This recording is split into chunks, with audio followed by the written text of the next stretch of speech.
ನಾವು ಯಾವಾಗಲೂ ಎಡವಿ ಬೀಳಬೇಕೆಂದು ಸೈತಾನನು ಕಾಯುತ್ತಿರುತ್ತಾನೆ. ನಾವು ಎಚ್ಚರವಾಗಿದ್ದು ಅವನ ತಂತ್ರೋಪಾಯಗಳನ್ನು ಅರಿತವರಾಗಬೇಕು.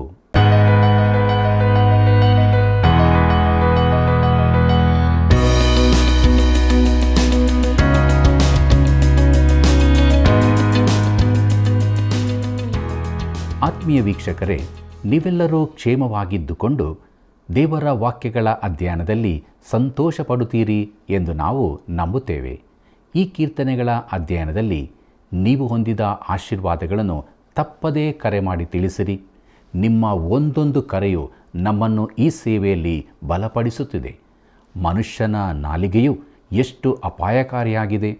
ನಮ್ಮ ಪ್ರಾರ್ಥನೆಯು ಸುವಾಸನಾ ಧೂಪವಾಗಬೇಕಾದರೆ ನಾವೇನು ಮಾಡಬೇಕು ಎಂಬುದನ್ನು ಇಂದಿನ ವಾಕ್ಯದ ಆಧಾರದಲ್ಲಿ ತಿಳಿದುಕೊಳ್ಳೋಣ. ಬನ್ನಿರಿ, ನಮ್ಮ ಅಧ್ಯಯನವನ್ನು ಪ್ರಾರಂಭಿಸೋಣ. ಬಾಯನ್ನು ಕಾಯುವವನು ಜೀವವನ್ನು ಕಾಯುತ್ತಾನೆ, ತುಟಿಗಳನ್ನು ತೆರೆದು ಬಿಡುವವನು ನಾಶವಾಗುವನು. ಜ್ಞಾನೋಕ್ತಿ 13:3. ಕರ್ತನಲ್ಲಿ ಪ್ರೀತಿಯುಳ್ಳ ಸಹೋದರ ಸಹೋದರಿಯರೇ, ನಮ್ಮ ರಕ್ಷಕನಾದ ಯೇಸು ಕ್ರಿಸ್ತನ ಅತೀ ಪರಿಶುದ್ಧವುಳ್ಳ ನಾಮದಲ್ಲಿ ನಿಮ್ಮೆಲ್ಲರಿಗೂ ನನ್ನ ಹೃದಯಪೂರ್ವಕವಾದ ಪ್ರೀತಿಯ ವಂದನೆಗಳು. ದೇವರ ಪರಿಶುದ್ಧವುಳ್ಳ ನಾಮಕ್ಕೆ ಅನಂತ ಸ್ತೋತ್ರವಾಗಲಿ. ಕೀರ್ತನೆಗಳ ಪುಸ್ತಕದಲ್ಲಿ ನಾವು ಅಧ್ಯಯನ ಮಾಡುತ್ತಾ ಮುಂದೆ ಸಾಗುವ ಹಾಗೆ 140ನೇ ಕೀರ್ತನೆಯನ್ನು ಅಧ್ಯಯನ ಮಾಡೋಣ. ಇದರ ಮುಖ್ಯ ಪ್ರಸ್ತಾಪ ದುಷ್ಟರಿಂದ ಬಿಡಿಸುವುದಕ್ಕಾಗಿ ಪ್ರಾರ್ಥನೆ ಎಂಬುದಾಗಿದೆ. ಕರ್ತನಲ್ಲಿ ಪ್ರಿಯರೇ, ಕೀರ್ತನೆ ಪುಸ್ತಕವನ್ನು ನಾವು ಧ್ಯಾನಿಸುವಾಗ ದ್ರಾಕ್ಷಿ ಗೊಂಚಲಿನಂತೆ, ಬಾಳೆಹಣ್ಣಿನ ಗೊನೆಯಂತೆ ಒಟ್ಟಾಗಿ ಸೇರುವ ಅಧ್ಯಾಯಗಳನ್ನು ಕಂಡೆವು. ಅವು ಒಂದೇ ಗೊಂಚಲಿಗೆ ಸೇರಿದವುಗಳಂತಿದ್ದವು. 140ನೇ ಕೀರ್ತನೆಗೆ ಅದ್ಭುತವಾದ ದೈವಶಾಸ್ತ್ರ ಸಂಬಂಧಿತವಾದ 139ನೇ ಕೀರ್ತನೆಯೊಂದಿಗೆ ಹೊರನೋಟಕ್ಕೆ ಯಾವ ಸಂಬಂಧವೂ ಇಲ್ಲದಂತೆ ಕಾಣುತ್ತದೆ. ಪ್ರಿಯರೇ, ಇಸ್ರಾಯೇಲ್ಯರಲ್ಲಿ ಉಳಿಕೆಯಾದ ಜನಶೇಷವು ಸುಳ್ಳು ಮೆಸ್ಸಿಯನು, ಪಾಪ ಸ್ವರೂಪನೂ ಆದ ಕ್ರಿಸ್ತ ವಿರೋಧಿಯನ್ನು ಎದುರಿಸುವ ಕೊನೆಯ ದಿನಗಳ ಪ್ರವಾದನಾತ್ಮಕ ಚಿತ್ರವನ್ನು 140ನೇ ಕೀರ್ತನೆ ನಮ್ಮೆದುರಿಗಿಡುತ್ತದೆ. ದುಷ್ಟರು ಸುತ್ತಲೂ ಇರುವುದರಿಂದ ದಾವೀದನು ಭದ್ರತೆಗಾಗಿ ಪ್ರಾರ್ಥಿಸುತ್ತಿದ್ದಾನೆ. ಈ ಸಂದರ್ಭದಲ್ಲಿ ದಾವೀದನ ಮೇಲೆ ಏನೋ ಒಂದು ಒತ್ತಡವಿತ್ತು. ಅದು ಸೌಲನ ಕಾರಣದಿಂದಾಗಿರಬಹುದು. ಪೌಲನು ಥೆಸಲೋನಿಕದವರಿಗೆ ಬರೆದ 2ನೇ ಪತ್ರಿಕೆ 2ನೇ ಅಧ್ಯಾಯದಲ್ಲಿ ಬರೆದಿರುವ ಅಧರ್ಮ ಸ್ವರೂಪನ ಪ್ರತಿರೂಪದಂತೆ ಸೌಲನು ಇದ್ದನು. ಕರ್ತನಲ್ಲಿ ಪ್ರಿಯರೇ, ಈ ಕೀರ್ತನೆಯು ನನಗೂ ನಿಮಗೂ ಅನ್ವಯಿಸುವಂಥದ್ದಾಗಿದೆ. ನಮ್ಮಲ್ಲಿ ಅನೇಕರು ಇಂತಹ ಪರಿಸ್ಥಿತಿಯನ್ನೆದುರಿಸುತ್ತಿರುವುದರಿಂದ ಈ ರೀತಿ ಪ್ರಾರ್ಥಿಸಬಹುದಾಗಿದೆ. ಕೀರ್ತನೆ 141ನೇ ವಚನವನ್ನು ಗಮನಿಸಿರಿ. ಅಲ್ಲಿ ಹೀಗೆ ಬರೆದದೆ: ಯೆಹೋವನೇ, ಕೆಡುಕರಿಂದ ನನ್ನನ್ನು ಬಿಡಿಸು, ಬಲಾತ್ಕಾರಿಗಳಿಗೆ ತಪ್ಪಿಸಿ ಕಾಪಾಡು ಎಂಬುದಾಗಿ. ಪ್ರೀತಿಯುಳ್ಳ ದೇವಜನರೇ, ಈ ವಚನದಲ್ಲಿ ಕ್ರಿಸ್ತ ವಿರೋಧಿಯ ಬಿರುದು ಇರುತ್ತದೆ. ಅವನನ್ನು ಕೆಡುಕನೆಂದು ಕರೆಯಲಾಗಿದೆ, ಬಲಾತ್ಕಾರಿಯೆಂದೂ ಹೇಳಲಾಗಿದೆ. ಆದರೆ ಯೋಹಾನನು ಹೇಳುವಂತೆ ಅನೇಕ ಕ್ರಿಸ್ತ ವಿರೋಧಿಗಳಿರುತ್ತಾರೆ. ಮಕ್ಕಳಿರ, ಇದು ಕಡೇಗಳಿಗೆ ಆಗಿದೆ. ಕ್ರಿಸ್ತ ವಿರೋಧಿ ಬರುತ್ತಾನೆ ಎಂದು ನೀವು ಕೇಳಿದ್ದೀರಷ್ಟೇ. ಈಗಲೂ ಕ್ರಿಸ್ತ ವಿರೋಧಿಗಳು ಬಹುಮಂದಿ ಎದ್ದಿದ್ದಾರೆ. ಇದರಿಂದ ಇದು ಕಡೇಗಳಿಗೆ ಆಗಿದೆ ಎಂದು ತಿಳಿದುಕೊಳ್ಳುತ್ತೇವೆ. ಯೋಹಾನ ಬರೆದ 1ನೇ ಪತ್ರಿಕೆ 2ನೇ ಅಧ್ಯಾಯ 18ನೇ ವಚನದಲ್ಲಿ ಇದನ್ನು ಓದುತ್ತೇವೆ. ಪ್ರೀತಿಯುಳ್ಳ ದೇವಜನರೇ, ನಾವು ಅನೇಕರು ಇಂತಹ ಕೆಡುಕರನ್ನು ಎದುರಿಸಿರಬಹುದು. ತಾನು ಈ ಕೆಡುಕರಿಂದ ಬಿಡಲ್ಪಡಬೇಕೆಂಬುದು ದಾವೀದನ ಪ್ರಾರ್ಥನೆಯಾಗಿದೆ. ಮುಂದಕ್ಕೆ ನೋಡೋಣ. ಕೀರ್ತನೆ 142 ಮತ್ತು 3ನೇ ವಚನಗಳನ್ನು ಅಲ್ಲಿ ನಾವು ಹೀಗೆ ನೋಡುತ್ತೇವೆ: ಅವರು ಕೇಡು ಕಲ್ಪಿಸುತ್ತಾರೆ, ಯಾವಾಗಲೂ ಜಗಳವೆಬ್ಬಿಸುತ್ತಾರೆ. ತಮ್ಮ ನಾಲಿಗೆಯನ್ನು ಸರ್ಪದಂತೆ ಹದ ಮಾಡಿದ್ದಾರೆ, ಅವರ ತುಟಿಗಳ ಹಿಂದೆ ಹಾವಿನ ವಿಷವದೆ ಎಂಬುದಾಗಿ. ಕರ್ತನಲ್ಲಿ ಪ್ರೀತಿಯುಳ್ಳ ಸಹೋದರ ಸಹೋದರಿಯರೇ, ಮಾನವರ ಕುರಿತು ಪೌಲನು ಕೂಡ ಇದೇ ರೀತಿಯ ಮಾತುಗಳನ್ನಾಡಿದ್ದಾನೆ. ರೋಮಾಪುರದವರಿಗೆ ಬರೆದ ಪತ್ರಿಕೆ 3ನೇ ಅಧ್ಯಾಯ 10ನೇ ವಚನದಿಂದ 18ನೇ ವಚನದವರೆಗೆ ಬರೆದದ್ದೇ ಆಗಿಯದೆ. ಮನುಷ್ಯನ ನಾಲಿಗೆಯಲ್ಲಿ ವಿಷ ತುಂಬಿರುತ್ತದೆ. ನಾಲಿಗೆಯು ಅಟಂಬಾಮಿನಷ್ಟೇ ವಿನಾಶಕಾರಿಯಾಗಿದೆ. ಅದು ಒಬ್ಬನ ಮರ್ಯಾದೆಯನ್ನು ಕೆಡಿಸಿ ಅವನ ಜೀವಿತವನ್ನೇ ಹಾಳು ಮಾಡಬಲ್ಲದು. ಕೀರ್ತನೆ 144ನೇ ವಚನ ಹೀಗೆ ಹೇಳುತ್ತದೆ: ಯೆಹೋವನೇ, ದುಷ್ಟರ ಕೈಗೆ ಸಿಕ್ಕದಂತೆ ನನ್ನನ್ನು ಕಾಪಾಡು, ಬಲಾತ್ಕಾರಿಗಳಿಗೆ ತಪ್ಪಿಸಿ ರಕ್ಷಿಸು. ಅವರು ನನ್ನ ಕಾಲುಗಳನ್ನು ಎಡವಿಸಿ ಬಿಡಬೇಕೆಂದು ಯೋಚಿಸಿದ್ದಾರೆ ಎಂಬುದಾಗಿ. ಪ್ರೀತಿಯುಳ್ಳ ದೇವಜನರೇ, ಇದು ದಾವೀದನ ಪ್ರಾರ್ಥನೆ. ಮಹಾಸಂಕಟ ಕಾಲದಲ್ಲಿ ಇಸ್ರಾಯೇಲ್ ಜನಶೇಷದವರ ಪ್ರಾರ್ಥನೆ ಕೂಡ ಇದೇ ಆಗಿದೆ. ಕೃಪೆಯ ಅಧೀನದಲ್ಲಿರುವ ಕ್ರೈಸ್ತರ ಪ್ರಾರ್ಥನೆ ಇದಲ್ಲ. ಆದರೆ ಮಹಾಸಂಕಟ ಕಾಲದಲ್ಲಿರುವವರು, ಧರ್ಮಶಾಸ್ತ್ರದ ಅಧೀನಕ್ಕೆ ಪುನಃ ಬಂದಿರುವವರು ಈ ಪ್ರಾರ್ಥನೆ ಪ್ರಾರ್ಥಿಸಬಾರದೆಂದಿಲ್ಲ. ಅವರು ದೈವಿಕ ದಂಡನೆಗಾಗಿಯೂ ದೇವರ ಕೋಪಕ್ಕಾಗಿಯೂ ಪ್ರಾರ್ಥಿಸಬಹುದು. ಕೀರ್ತನೆ 148ನೇ ವಚನದಿಂದ 10ನೇ ವಚನದವರೆಗೆ ಗಮನಿಸಿರಿ. ಅಲ್ಲಿ ನಾವು ಹೀಗೆ ನೋಡುತ್ತೇವೆ: ಯೆಹೋವನೇ, ದುಷ್ಟರು ತಮ್ಮನ್ನು ಹೆಚ್ಚಿಸಿಕೊಳ್ಳದ ಹಾಗೆ ಅವರ ಆಶೆಗಳನ್ನು ನೆರವೇರಿಸಬೇಡ, ಅವರ ಕುಯುಕ್ತಿಯನ್ನು ಸಾಗಗೊಡಬೇಡ ಎಂದು ಹೇಳುತ್ತೇನೆ. ನನ್ನನ್ನು ಸುತ್ತಿಕೊಂಡಿರುವವರ ತುಟಿಗಳ ಕೇಡು ಅವರ ತಲೆಯ ಮೇಲೇ ಬರಲಿ, ಅವರ ಮೇಲೆ ಕೆಂಡಗಳು ಸುರಿಯಲಿ. ಅವರು ಅಗ್ನಿಕುಂಡದೊಳಕ್ಕೂ ದೊಡ್ಡ ಮುಡುವಿನೊಳಕ್ಕೂ ದೊಬ್ಬಲ್ಪಟ್ಟು ತಿರುಗಿ ಏಳದಿರಲಿ ಎಂಬುದಾಗಿ. ಕರ್ತನಲ್ಲಿ ಪ್ರಿಯರೇ, ಕೀರ್ತನೆಗಾರನು ದುಷ್ಟನಾದ ಕ್ರಿಸ್ತ ವಿರೋಧಿಗೆ ಶಿಕ್ಷೆಯಾಗುವಂತೆ ಪ್ರಾರ್ಥಿಸುತ್ತಿದ್ದಾನೆ. ನಾನು ಮೊದಲೇ ತಿಳಿಸಿದಂತೆ ಇದು ವಿಶ್ವಾಸಿಯ ಪ್ರಾರ್ಥನೆಯಲ್ಲ.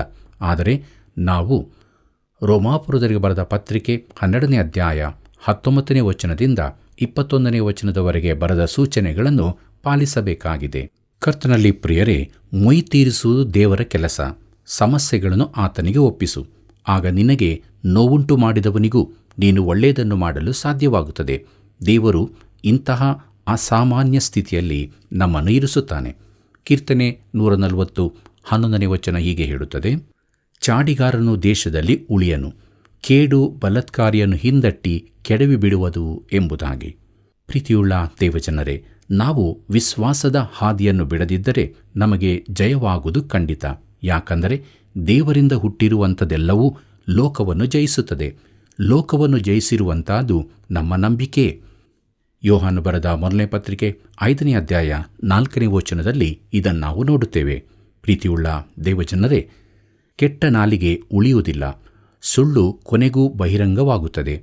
ಸೈತಾನನು ಆದಿಯಿಂದಲೂ ಸುಳ್ಳುಗಾರನಾಗಿದ್ದಾನೆ. ಅನೇಕ ಅವನ ಹಿಂಬಾಲಕರು ಅವನ ಮಾದರಿಯನ್ನು ಅನುಸರಿಸಿ ಓಡಾಡುತ್ತಿರುತ್ತಾರೆ. ಅವರು ಸುಳ್ಳುಗಾರರೆಂಬುದು ಒಂದು ದಿನ ತಿಳಿದು ಬರುತ್ತದೆ. ಪ್ರೀತಿಯುಳ್ಳ ದೇವಜನರೇ, ಮುಂದಕ್ಕೆ ನಾವು 141ನೇ ಕೀರ್ತನೆಯನ್ನು ಅಧ್ಯಯನ ಮಾಡೋಣ. ಇದರ ಮುಖ್ಯ ಪ್ರಸ್ತಾಪ ಕೆಟ್ಟವರಿಂದ ಬಿಡಿಸಬೇಕೆಂಬ ಪ್ರಾರ್ಥನೆ. ಪ್ರೀತಿಯುಳ್ಳ ದೇವಜನರೇ, ಇದು ದಾವೀದನ ಕೀರ್ತನೆಯಾಗಿದೆ. ಅದು ಅವನ ವೈಯಕ್ತಿಕ ಚರಿತ್ರೆಗೆ ಸಂಬಂಧಿಸಿದ್ದು. ಅವನು ಅವಸರದ ಪ್ರಾರ್ಥನಾ ಕರೆಯನ್ನು ಮಾಡುತ್ತಾನೆ. ಅವನ ಪ್ರಾರ್ಥನೆಗೆ ಕಾರಣ ನಮಗೆ ಗೊತ್ತಿಲ್ಲ. ಒಂದು ವೇಳೆ ಅವನು ಸೌಲನಿಂದ ತಪ್ಪಿಸಿಕೊಂಡು ಓಡುವಾಗ ಅದು ಹೊರಟಿರಬಹುದು, ಕೆಟ್ಟತನಕ್ಕೆ ಎದುರಾಗಿ. ಪ್ರಿಯರೇ, ಇಸ್ರಾಯೇಲ್ಯರು ನಡೆಸುವ ಅಂತಿಮ ಹೋರಾಟಕ್ಕೆ ಇದು ಅನ್ವಯಿಸುವಂತಾದು. ಆದರೆ ಈಗಿನ ನಮಗೂ ಅದರಲ್ಲಿ ಒಂದು ಸಂದೇಶವಿದೆ. ಕೀರ್ತನೆ 141 ಮೊದಲಿನ 2 ವಚನಗಳನ್ನು ಗಮನಿಸಿರಿ. ಅಲ್ಲಿ ನಾವು ಹೀಗೆ ನೋಡುತ್ತೇವೆ: ಯೆಹೋವನೇ, ಮೊರೆಯಿಡುತ್ತೇನೆ, ಬೇಗನೆ ಬಾ. ನಾನು ಮೊರೆಯಿಡುವಾಗ ಕೂಗನ್ನು ಲಾಲಿಸು. ನನ್ನ ಪ್ರಾರ್ಥನೆಯು ಧೂಪದಂತೆಯೂ ನಾನು ಕೈ ಎತ್ತುವುದು ಸಂಧ್ಯಾ ನೈವೇದ್ಯದಂತೆಯೂ ನಿನಗೆ ಸಮರ್ಪಕವಾಗಿರಲಿ ಎಂಬುದಾಗಿ. ಕರ್ತನಲ್ಲಿ ಪ್ರಿಯರೇ, ಪ್ರಾರ್ಥನೆಯು ಸುವಾಸನಾ ಧೂಪವಾಗಿರಬೇಕಾದರೆ ಅದರ ಹಿಂದೆ ವಿಧೇಯತೆಯ ಜೀವಿತವಿರಬೇಕಾಗಿದೆ. ದೇವರು ನಮ್ಮ ಪ್ರಾರ್ಥನೆಗಳನ್ನು ಕೇಳಿ ಉತ್ತರಿಸಬೇಕಾದರೆ ನಾವು ಆತನಿಗೆ ವಿಧೇಯರಾಗಿ ಜೀವಿಸಬೇಕೆಂಬುದನ್ನು ಕರ್ತನಾದ ಯೇಸು ಸ್ಪಷ್ಟಪಡಿಸಿದ್ದಾನೆ. ನಾವು ನಮಗೆ ಬೇಕಾದಂತೆ ಜೀವಿಸಿ ದೇವರು ನಮ್ಮ ಪ್ರಾರ್ಥನೆಯನ್ನು ಕೇಳಬೇಕೆಂದು ನಿರೀಕ್ಷಿಸಿದರೆ ಅದು ತಪ್ಪಾದೀತು. ಕೀರ್ತನೆ 141 3ನೇ ವಚನ ಹೀಗೆ ಹೇಳುತ್ತದೆ: ಯೆಹೋವನೇ, ನನ್ನ ಬಾಯಿಗೆ ಕಾವಲಿರಿಸು, ನನ್ನ ತುಟಿಗಳೆಂಬ ಕದವನ್ನು ಕಾಯಿ ಎಂಬುದಾಗಿ. ಪ್ರೀತಿಯುಳ್ಳ ದೇವಜನರೇ, ದಾವೀದನು ಹೇಳುತ್ತಾನೆ: ದೇವರೇ, ನನ್ನ ಬಾಯ ಮಾತುಗಳು, ನನ್ನ ಜೀವಿತವು ಒಂದಕ್ಕೊಂದು ವಿರೋಧವಾಗಿರದಂತೆ ಕಾಪಾಡು. ಕಹಿ ಘಟನೆಗಳ ಮೂಲಕ ಅವನು ಈ ಪಾಠವನ್ನು ಕಲಿತುಕೊಂಡನು. ನಾವು ಹೀಗೆ ಪ್ರಾರ್ಥಿಸತಕ್ಕದ್ದು: ನಾನು ಭಾನುವಾರ ಒಂದು ರೀತಿ ಪ್ರಾರ್ಥಿಸಿ ಸೋಮವಾರ ಬೇರೆ ರೀತಿಯಾಗಿರದಂತೆ ನಡೆಸು ಎಂಬುದಾಗಿ. ಕೀರ್ತನೆ 141 4 ಮತ್ತು 5ನೇ ವಚನಗಳನ್ನು ಗಮನಿಸಿರಿ.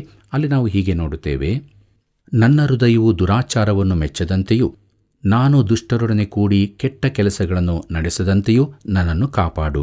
ಅವರ ಮೃಷ್ಟಾನ್ನವು ನನಗೆ ಬೇಡವೇ ಬೇಡ. ನೀತಿವಂತರು ನನ್ನನ್ನು ಒಡೆಯಲಿ, ಅದು ನನಗುಪಕಾರ. ಅವರು ನನ್ನನ್ನು ಶಿಕ್ಷಿಸಲಿ, ಅದು ನನ್ನ ತಲೆಗೆ ಎಣ್ಣೆಯಂತಿದೆ. ನನ್ನ ತಲೆಯು ಅದನ್ನು ಬೇಡವೆನ್ನದಿರಲಿ. ಆದರೆ ದುಷ್ಟರ ಕೆಟ್ಟತನಕ್ಕೆ ವಿರೋಧವಾಗಿ ದೇವರನ್ನು ಪ್ರಾರ್ಥಿಸುತ್ತಿರುವೆನು ಎಂಬುದಾಗಿ. ಕರ್ತನಲ್ಲಿ ಪ್ರಿಯರೇ, ಈ ದುಷ್ಟ ಲೋಕದಲ್ಲಿ ಅನೇಕರು ದುಷ್ಟತನ ನಡೆಸಿ ಅದರಿಂದಲೇ ಜೀವಿಸುವವರಿದ್ದಾರೆ. ಪ್ರತಿದಿನವೂ ಅವರು ದುಷ್ಟತನವನ್ನು ನಡೆಸುತ್ತಿರುತ್ತಾರೆ.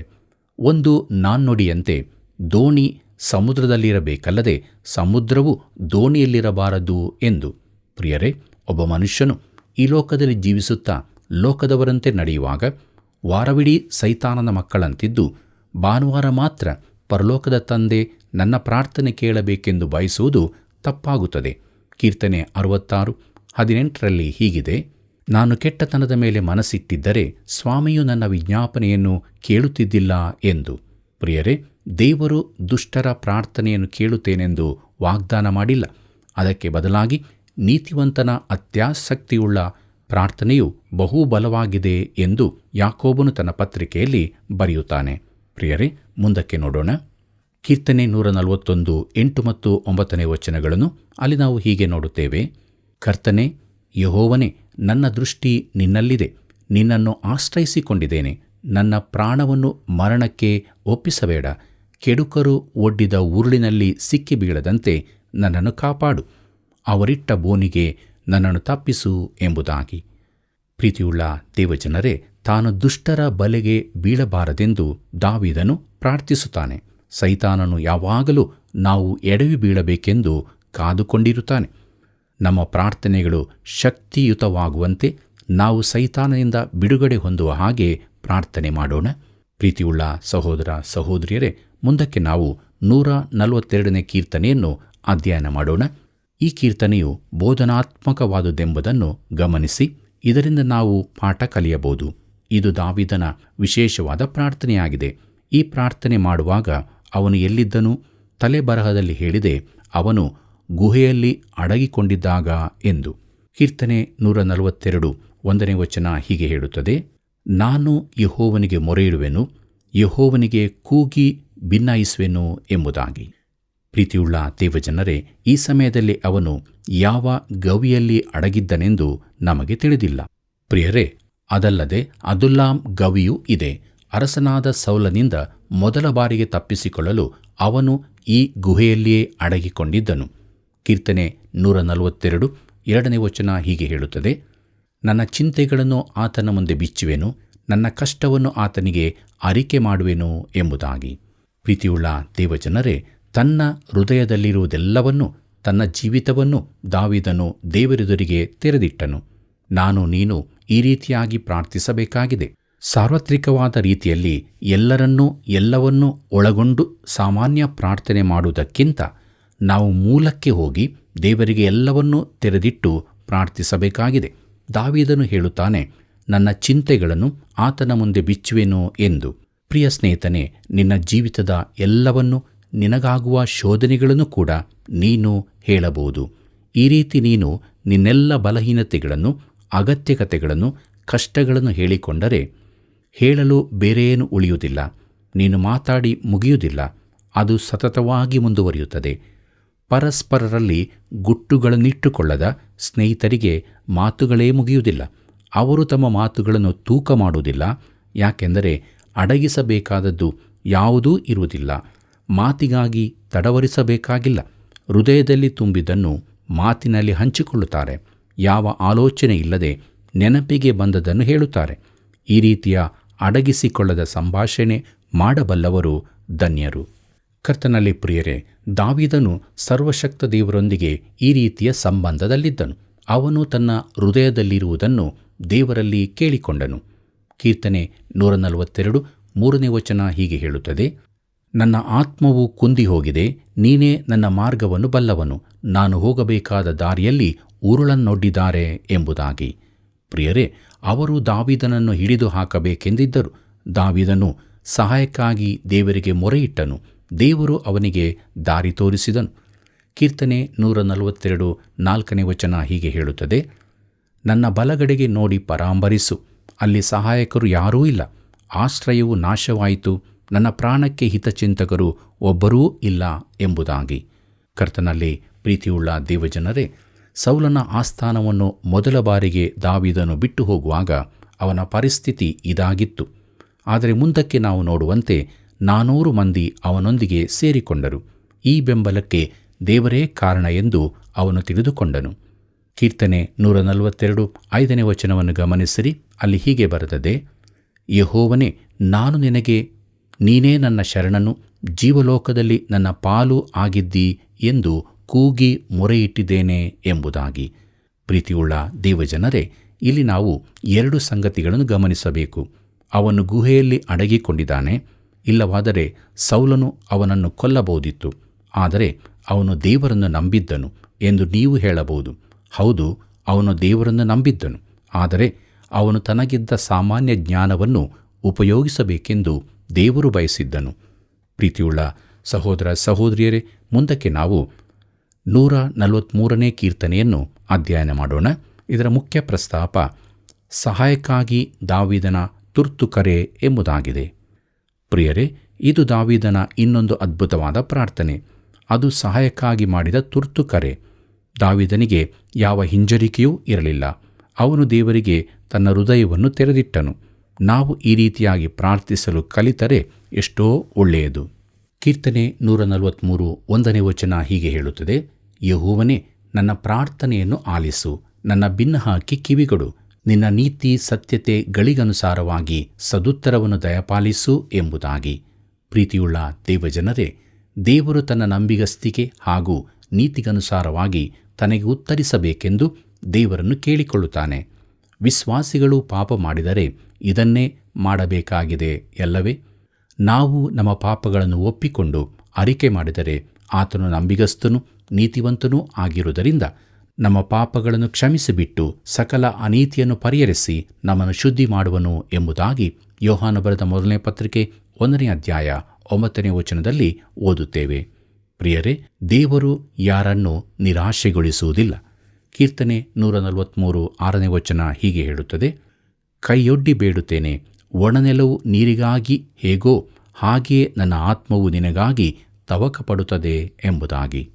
ಪ್ರೀತಿಯುಳ್ಳ ಸಹೋದರ ಸಹೋದರಿಯರೇ, ಹೊಯ್ಗೆಯ ಮರುಭೂಮಿಯ ಮೇಲೆ ಮಳೆ ಬೀಳುವುದನ್ನು ನಾನು ನೋಡಿದ್ದೇನೆ. ಎಷ್ಟು ಜೋರಾಗಿ ಮಳೆ ಬೀಳುತ್ತಿದ್ದರೂ ಆ ಮರುಭೂಮಿಯು ಬಾಯಾರಿದವರಂತೆ ಆ ನೀರನ್ನೆಲ್ಲ ಹೀರಿಕೊಳ್ಳುತ್ತದೆ. ಒಣನೆಲವು ನೀರಿಗಾಗಿ ಹೇಗೋ ಹಾಗೆ ನನ್ನ ಆತ್ಮವು ನಿನಗಾಗಿ ತವಕಪಡುತ್ತದೆ ಎಂದು ದಾವೀದನು ಹೇಳುತ್ತಾನೆ. ಮುಂದಕ್ಕೆ ನೋಡೋಣ. ಕೀರ್ತನೆ 143 7ನೇ ವಚನವನ್ನು. ಅಲ್ಲಿ ಹೀಗೆ ಬರೆದದೆ, ಯೆಹೋವನೇ, ಬೇಗನೆ ಸದುತ್ತರವನ್ನು ದಯಪಾಲಿಸು, ನನ್ನ ಆತ್ಮವು ಕುಂದಿ ಹೋಗಿದೆ. ನೀನು ವಿಮುಖನಾದರೆ ಸಮಾಧಿಯಲ್ಲಿ ಸೇರಿದವರಿಗೆ ನಾನು ಸಮಾನನಾಗಿರುವೆನು ಎಂಬುದಾಗಿ. ಕರ್ತನಲ್ಲಿ ಪ್ರಿಯರೇ, ದೇವರಿಗೆ ನನ್ನ ಸಹಾಯವು ನೀನು ಮಾತ್ರ ಎಂದು ಹೇಳುತ್ತಿದ್ದಾನೆ.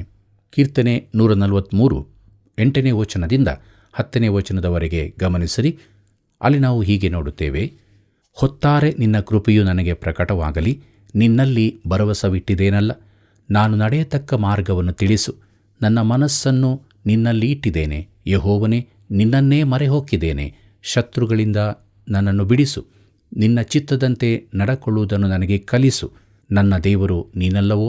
ಶುಭಕಾರಿಯಾಗಿರುವ ನಿನ್ನ ಆತ್ಮನು ನನ್ನನ್ನು ಮಟ್ಟ ನೆಲದಲ್ಲಿ ನಡೆಸಲಿ ಎಂಬುದಾಗಿ. ಪ್ರೀತಿಯುಳ್ಳ ದೇವಜನರೇ, ದಾವೀದನಿಗೆ ದೇವರು ಮಾತ್ರವೇ ಆಶ್ರಯವೂ ನಿರೀಕ್ಷೆಯೂ ಆಗಿದ್ದಾನೆಂಬುದನ್ನು ಇದು ತೋರಿಸುತ್ತದೆ. ನಿನ್ನ ಚಿತ್ತದಂತೆ ನಡಕೊಳ್ಳುವುದನ್ನು ನನಗೆ ಕಲಿಸು, ನನ್ನ ದೇವರು ನೀನಲ್ಲವೋ? ಪ್ರಿಯರೇ, ಪ್ರತಿಯೊಬ್ಬ ದೇವರ ಮಗುವಿಗೆ ದೈನಂದಿನ ಪ್ರಾರ್ಥನೆ ಇದಾಗಿದೆ. ಪ್ರೀತಿಯುಳ್ಳ ದೇವಜನರೇ, ಮುಂದಕ್ಕೆ ನಾವು 144ನೇ ಕೀರ್ತನೆಯನ್ನು ಅಧ್ಯಯನ ಮಾಡೋಣ. ಮುಖ್ಯ ಪ್ರಸ್ತಾಪ ದೇವರು ಯಾರಾಗಿದ್ದಾನೋ ಅದಕ್ಕಾಗಿ ಸ್ತುತಿಯೂ ಪ್ರಾರ್ಥನೆಯೂ ಎಂಬುದಾಗಿದೆ. ಪ್ರೀತಿಯುಳ್ಳ ಸಹೋದರ ಸಹೋದರಿಯರೇ, ದಾವೀದನು ಬರೆದ ಪ್ರಾರ್ಥನೆ ಇದಾಗಿದೆ. ಇದರ ಕೆಲವು ಭಾಗಗಳು 18ನೇ ಕೀರ್ತನೆಗೆ ಹೋಲಿಕೆ ಆಗುತ್ತದೆ. ಇಸ್ರಾಯೇಲ್ಯರು ಮಹಾಸಂಕಟ ಕಾಲದಲ್ಲಿ ಅನುಭವಿಸಬೇಕಾದ ಸಂಕಟಗಳ ಮುನ್ಸೂಚನೆಯಾಗಿತ್ತು. ಅವರು ಈ ರೀತಿ ಅತೀ ಕಷ್ಟದ ಸಮಯದಲ್ಲಿ ದೇವರ ಕಡೆಗೆ ತಿರುಗಿ ಪ್ರಾರ್ಥಿಸುತ್ತಾರೆ ಮತ್ತು ದಾವೀದನ ಕಾಲದಿಂದ ಹಿಡಿದು ಮಹಾಸಂಕಟ ಕಾಲದವರೆಗಿನ ಭಕ್ತ ಜನರೆಲ್ಲರಿಗೂ ಅನ್ವಯಿಸುವಂಥದ್ದಾಗಿದೆ. ಕೀರ್ತನೆ 144 1ನೇ ವಚನ ಹೀಗೆ ಹೇಳುತ್ತದೆ, ನನ್ನ ಶರಣನಾದ ಯೆಹೋವನಿಗೆ ಕೊಂಡಾಟವಾಗಲಿ, ಆತನು ನನ್ನ ಕೈಗಳಿಗೆ ಯುದ್ಧವಿದ್ಯೆಯನ್ನು ನನ್ನ ಬೆರಳುಗಳಿಗೆ ಕಾಳಗವನ್ನು ಕಲಿಸಿದ್ದಾನೆ ಎಂಬುದಾಗಿ. ಪ್ರೀತಿಯುಳ್ಳ ದೇವಜನರೇ, ದಾವೀದನ ಮಾತಿನ ಅರ್ಥವೇನು? ಕೆಲವರು ಇದನ್ನು ಓದಿದ ಕೂಡಲೇ ಹಾರಿ, ನೋಡಿರಿ, ಹಳೆ ಒಡಂಬಡಿಕೆಯ ದೇವರು ಯುದ್ಧಪ್ರಿಯನು ಎಂದು ಹೇಳಬಹುದು. ಪ್ರಿಯಮಿತ್ರನೇ, ನೀನು ದಾವೀದನ ಕಾಲದಲ್ಲಿ ಇರುತ್ತಿದ್ದರೆ ನಿನ್ನನ್ನು ಸುತ್ತುವರಿದ ವೈರಿಗಳಿಂದ ರಕ್ಷಿಸಲ್ಪಟ್ಟಿದ್ದಿ ಮತ್ತು ನಿನ್ನನ್ನು ನೀನು ರಕ್ಷಿಸಿಕೊಳ್ಳಬಲ್ಲೆ ಎಂಬುದನ್ನು ತಿಳಿದುಕೊಂಡು ಸಮಾಧಾನವಾಗಿರುತ್ತಿದ್ದಿ. ಕೀರ್ತನೆ 144 2ನೇ ವಚನ ಹೀಗೆ ಹೇಳುತ್ತದೆ, ನನ್ನ ಪ್ರೀತಿಯು, ನನ್ನ ಕೋಟೆಯು, ನನ್ನ ದುರ್ಗವು, ನನ್ನ ರಕ್ಷಕನು, ನನ್ನ ಗುರಾಣಿಯು, ನನ್ನ ಆಶ್ರಯವು, ನನ್ನ ಜನವನ್ನು ನನಗೆ ಆಧೀನ ಮಾಡಿದವನು ಆತನೇ ಎಂಬುದಾಗಿ. ಕರ್ತನಲ್ಲಿ ಪ್ರಿಯರೇ, ದೇವರು ತನ್ನ ಒಳ್ಳೆತನವಾಗಿದ್ದಾನೆಂದು ದಾವೀದನು ಹೇಳುತ್ತಾನೆ. ನನಗೂ ನಿನಗೂ ನೀತಿವಂತಿಕೆ ಇರುವುದಾದರೆ ಅದು ಕ್ರಿಸ್ತನೇ ಆಗಿದ್ದಾನೆ. ದೇವರು ತನ್ನ ಒಳ್ಳೆಯತನ, ಕಾಯುವವನು, ತನ್ನ ಕೋಟೆ, ಬುರುಜು, ವಿಮೋಚಕನು, ತನ್ನ ಗುರಾಣಿಯೂ ಆಗಿದ್ದಾನೆಂದು ದೇವರು ಹೇಳುತ್ತಿದ್ದಾನೆ. ನಮ್ಮ ರಾಷ್ಟ್ರವನ್ನು ಕಾಪಾಡಲು ತಕ್ಕ ಯುದ್ಧ ಸಾಮಗ್ರಿಗಳು ನಮ್ಮಲ್ಲಿವೆ ಎಂಬುದು ನಮಗೆ ಸಮಾಧಾನದ ಮಾತಾದರೂ, ದೇವರು ನಮ್ಮನ್ನು ಕಾಯುವವನು, ನಮ್ಮ ಕೋಟೆಯು, ನಮ್ಮ ಬುರುಜು, ನಮ್ಮ ವಿಮೋಚಕನು, ಗುರಾಣಿಯೂ ಆಗಿರಬೇಕೆಂದು ನಾನು ಬಯಸುತ್ತೇನೆ. ನನ್ನ ಜನವನ್ನು ನನಗೆ ಅಧೀನ ಮಾಡಿದವನು ಆತನೇ. ದಾವೀದನು ಇಲ್ಲಿ ಒಬ್ಬ ಸೈನ್ಯಾಧಿಕಾರಿಯಂತೆ ಮಾತಾಡುತ್ತಿದ್ದಾನೆ. ಮುಂದಕ್ಕೆ ನೋಡೋಣ.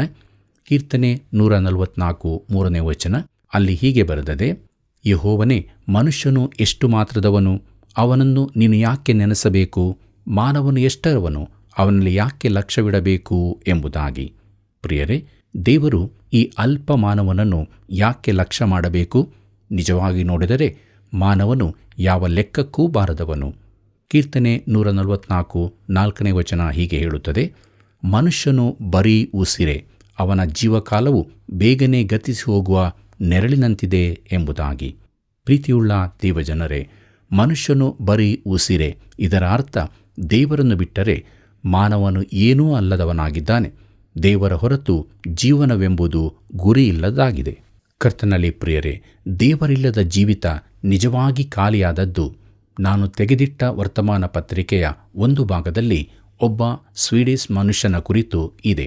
ಅವನು ಈ ಲೋಕದಲ್ಲಿ ಅತಿ ಹೆಚ್ಚಿನ ಆಸ್ತಿ ಹೊಂದಿದವನಾಗಿದ್ದನು, $5 ಬಿಲಿಯನ್. ಇದು ನಿಜವಾಗಿಯೂ ಬಹುದೊಡ್ಡ ಮೊತ್ತವಾಗಿದೆ. ಆದರೆ ಆ ವ್ಯಕ್ತಿ ಆತ್ಮಹತ್ಯೆ ಮಾಡಿಕೊಂಡನು. ಅವನಲ್ಲಿದ್ದ $5 ಬಿಲಿಯನ್ ಹಣ ಅವನನ್ನು ಈ ಲೋಕದಲ್ಲಿ ಉಳಿಸಿಕೊಳ್ಳಲು ಆಗಲಿಲ್ಲ. ಜೀವನ ಅವನಿಗೆ ಗುರಿ ಇಲ್ಲದಾಗಿತ್ತು. ಪ್ರಿಯರೇ, ದೇವರಿಲ್ಲದ ಮಾನವನು ಬರೀ ಉಸಿರೆ, ಖಾಲಿಯೇ. ದೇವರು ಇಲ್ಲದ ಜೀವಿತ ಉದ್ದೇಶ ರಹಿತವಾದದ್ದು. ಕೀರ್ತನೆ 144 5ನೇ ವಚನ ಹೀಗೆ ಹೇಳುತ್ತದೆ, ಯೆಹೋವನೇ, ಆಕಾಶವನ್ನು ತಗ್ಗಿಸಿ ಇಳಿದು ಬಾ, ಪರ್ವತಗಳನ್ನು ಮುಟ್ಟು, ಆಗ ಅವು ಹೊಗೆ ಹಾಯುವವು ಎಂಬುದಾಗಿ. ಕರ್ತನಲ್ಲಿ ಪ್ರಿಯರೇ, ದೇವರು ಮನುಷ್ಯನ ವ್ಯವಹಾರಗಳಲ್ಲಿ ಪ್ರವೇಶಿಸಬೇಕೆಂದು, ಮಾನವ ಚರಿತ್ರೆಯಲ್ಲಿ ಕೈ ಹಾಕಬೇಕೆಂದು ಪ್ರಾರ್ಥನೆ ಇದಾಗಿದೆ. ಕೀರ್ತನೆ 144 6ನೇ ವಚನ ಹೀಗೆ ಹೇಳುತ್ತದೆ, ಸಿಡಿಲಿನಿಂದ ಶತ್ರುಗಳನ್ನು ಚದರಿಸಿಬಿಡು, ನಿನ್ನ ಬಾಣಗಳಿಂದ ಅವರನ್ನು ಭ್ರಾಂತಿಗೊಳಿಸು ಎಂಬುದಾಗಿ. ಪ್ರೀತಿಯುಳ್ಳ ದೇವಜನರೇ, ಕರ್ತನು ತಿರುಗಿ ಬರುವಾಗ ಆತನು ದಂಡನೆಯೊಂದಿಗೆ ಬರುವನು. ಹೊಸ ಒಡಂಬಡಿಕೆಯು ಸೇರಿ ಇಡೀ ಸತ್ಯವೇದ ಕೇಳುವ ಒಂದೇ ಮಾತೆಂದರೆ, ಕರ್ತನು ಒಂದು ದಿನ ನ್ಯಾಯ ತೀರುವಿಕೆಗಾಗಿ ಬರುತ್ತಾನೆ ಎಂದು. ಕೀರ್ತನೆ 144 9ನೇ ವಚನವನ್ನು ಗಮನಿಸಿರಿ. ಅಲ್ಲಿ ಹೀಗೆ ನೋಡುತ್ತೇವೆ, ದೇವರೇ, ನಿನಗೆ ನೂತನ ಕೀರ್ತನೆಯನ್ನು ಹಾಡುವೆನು, 10 ತಂತಿಗಳ ಸ್ವರಮಂಡಲವನ್ನು ಬಾರಿಸುತ್ತಾ ನಿನ್ನನ್ನು ಕೊಂಡಾಡುವೆನು ಎಂಬುದಾಗಿ. ಪ್ರೀತಿಯುಳ್ಳ ಸಹೋದರ ಸಹೋದರಿಯರೇ, ಸಂಕಟಕಾಲ ತೀರುವ ತನಕ ಇಸ್ರಾಯೇಲ್ಯರು ತಮ್ಮ ದೇವರಿಗೆ ಈ ನೂತನ ಕೀರ್ತನೆಯನ್ನು ಹಾಡಲಾರರು. ಪ್ರೀತಿಯುಳ್ಳ ದೇವಜನರೇ, ಮುಂದಕ್ಕೆ ನಾವು 145ನೇ ಕೀರ್ತನೆಯನ್ನು ಅಧ್ಯಯನ ಮಾಡೋಣ. ಮುಖ್ಯ ಪ್ರಸ್ತಾಪ, ದೇವರು ಏನಾಗಿದ್ದಾನೋ, ಏನು ಮಾಡಬಲ್ಲನೋ ಅದಕ್ಕಾಗಿ ಸ್ತುತಿ ಎಂಬುದಾಗಿದೆ. ಪ್ರೀತಿಯುಳ್ಳ ಸಹೋದರ ಸಹೋದರಿಯರೇ, ಇದು ದಾವೀದನ ಕೀರ್ತನೆಗಳಲ್ಲಿ ಕೊನೆಯದು. ಬರೆದವನ ಹೆಸರು ತಿಳಿಸದಿರುವ ಕೆಲವು ಕೀರ್ತನೆಗಳನ್ನು ಅವನು ಬರೆದಿರಬಹುದು, ಆದರೆ ನಮಗೆ ಸರಿಯಾಗಿ ಗೊತ್ತಿಲ್ಲ. ಈ ಕೀರ್ತನೆ ಕೂಡ ಪ್ರಾಸಬದ್ಧವಾದದ್ದು, ಅಂದರೆ ಪ್ರತಿ ವಚನವು ಇಬ್ರಿಯ ಅಕ್ಷರಮಾಲೆಯ ಒಂದು ಅಕ್ಷರದಿಂದ ಪ್ರಾರಂಭವಾಗುತ್ತದೆ. ಕೀರ್ತನೆ 145 ಮೊದಲಿನ 2 ವಚನಗಳನ್ನು ಗಮನಿಸಿರಿ. ನನ್ನ ದೇವರೇ, ಒಡೆಯನೇ, ನಿನ್ನನ್ನು ಘನಪಡಿಸುವೆನು, ನಿನ್ನ ನಾಮವನ್ನು ಯುಗ ಯುಗಾಂತರಗಳಲ್ಲಿಯೂ ಕೊಂಡಾಡುವೆನು. ದಿನಂಪ್ರತಿ ನಿನ್ನನ್ನು ಕೀರ್ತಿಸುವೆನು, ನಿನ್ನ ನಾಮವನ್ನು ಯುಗ ಯುಗಾಂತರಗಳಲ್ಲಿಯೂ ಸ್ತುತಿಸುವೆನು ಎಂಬುದಾಗಿ. ಕರ್ತನಲ್ಲಿ ಪ್ರಿಯರೇ, ದಿನಂಪ್ರತಿ ನಿನ್ನನ್ನು ಕೀರ್ತಿಸುವೆನು ಎಂಬುದಾಗಿ ನೋಡುವಾಗ ಅದು ನಾವು ದೇವಾಲಯಕ್ಕೆ ಹೋಗುವ ವಾರದ ಒಂದು ದಿನ ಮಾತ್ರವಲ್ಲ, ಆದರೆ ಪ್ರತಿದಿನಕ್ಕಾಗಿ ಇದೆ. ಕೀರ್ತನೆ 145 8ನೇ ವಚನ ಹೀಗೆ ಹೇಳುತ್ತದೆ, ಯೆಹೋವನು ದಯೆಯೂ ಕನಿಕರವೂ ಉಳ್ಳವನು, ದೀರ್ಘಶಾಂತನೂ ಪ್ರೀತಿಪೂರ್ಣನೂ ಆಗಿದ್ದಾನೆ. ಪ್ರಿಯರೇ, ನಮ್ಮ ದೇವರು ದಯಾಳುವಾಗಿದ್ದಾನೆ. ದಾವೀದನು ದೇವರ ದಯೆಯನ್ನು ಅನುಭವಿಸಿದ್ದನು. ಇದರಿಂದಾಗಿ ಅವನು ಅದೇ ದಯೆಯನ್ನು ಇತರರಿಗೂ ತೋರಿಸುವನಾದನು. ಕೊನೆಯದಾಗಿ ಕೀರ್ತನೆ 145 17 ಮತ್ತು 18ನೇ ವಚನವನ್ನು ಗಮನಿಸಿರಿ. ಅಲ್ಲಿ ಹೀಗೆ ಬರೆದದೆ, ಯೆಹೋವನ ಮಾರ್ಗಗಳೆಲ್ಲ ನೀತಿಯುಳ್ಳವುಗಳು, ಆತನು ಎಲ್ಲ ಕಾರ್ಯಗಳಲ್ಲಿ ಕೃಪೆ ತೋರಿಸುವನು.